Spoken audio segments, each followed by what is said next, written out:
Have you ever just stopped and wondered, why do so many of our lives with all this potential end up feeling, well, just average? We're about to get right to the heart of that very question. And look, this right here is the heart of it all.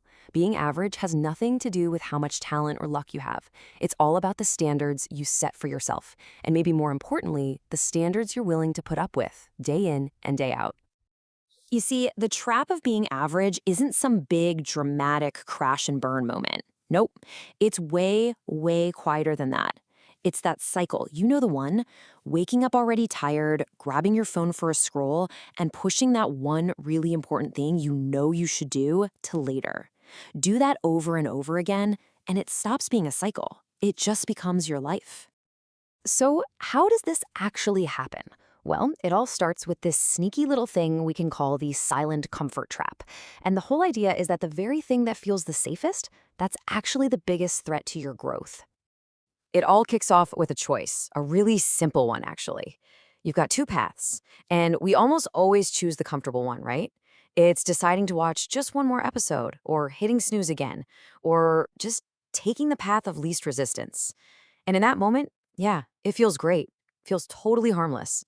But here's the thing.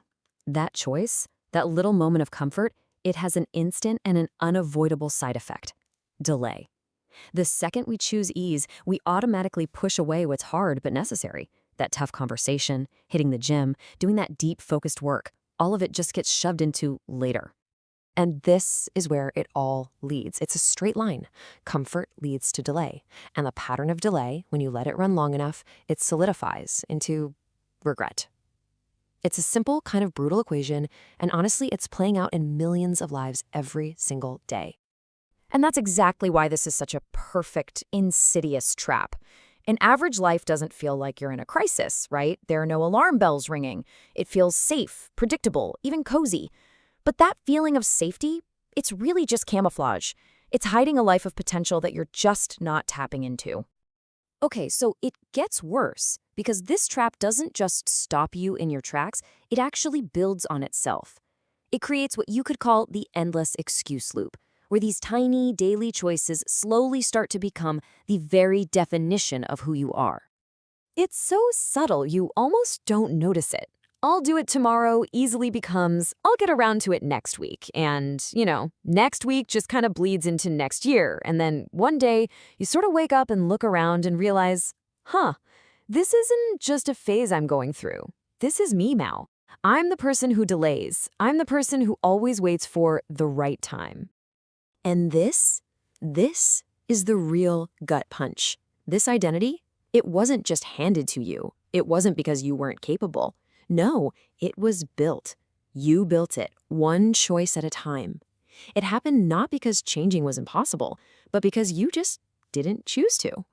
So that forces us to ask a really tough, really personal question. You got to look at your patterns, your delays, all those little excuses, and ask yourself, is this who I chose to be? Or is this just who I've become by accident, by making 1,000 tiny passive choices? And that leads us to the absolute core truth of all of this. Being average isn't some accident. It's not something you just fall into.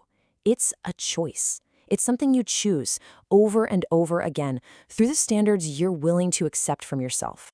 You see, it's a fundamental law. Standards create outcomes. Simple as that. The quality of your life, your health, your career, your relationships, all of it is just a direct reflection of the lowest standard you're willing to tolerate.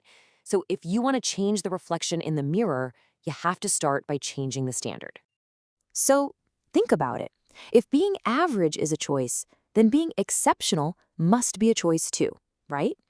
The path to escaping this trap, it isn't some big, complicated secret, but it absolutely demands a clear, conscious decision from you. Really, it boils down to 3 simple, non-negotiable rules. First, you have to consciously raise your standards. You just decide what's no longer acceptable in your life, period. Second, do the hard thing early. Get it out of the way, win your day before your willpower runs out. And third, and this might be the most important one of all, you have to stop negotiating with yourself. When that alarm goes off, you get up. The debate is over. The decision was already made. Now, to actually pull this off, we have to totally rewire how we think about discipline. Most of us see it as a punishment, right? Something negative, something that's forced on us. But that's not it at all. Real discipline, it's internal, it's positive, it's something you choose. When you get right down to it, discipline is the ultimate act of self-respect. It's you telling yourself, hey, I am worthy of this effort. Because in the end, it really is that simple. The choice is yours. You can have the comfort of being average today, or you can have the self-respect that comes from discipline. And you have to remember, while average feels pretty comfortable right now, regret, man, that feels heavy forever.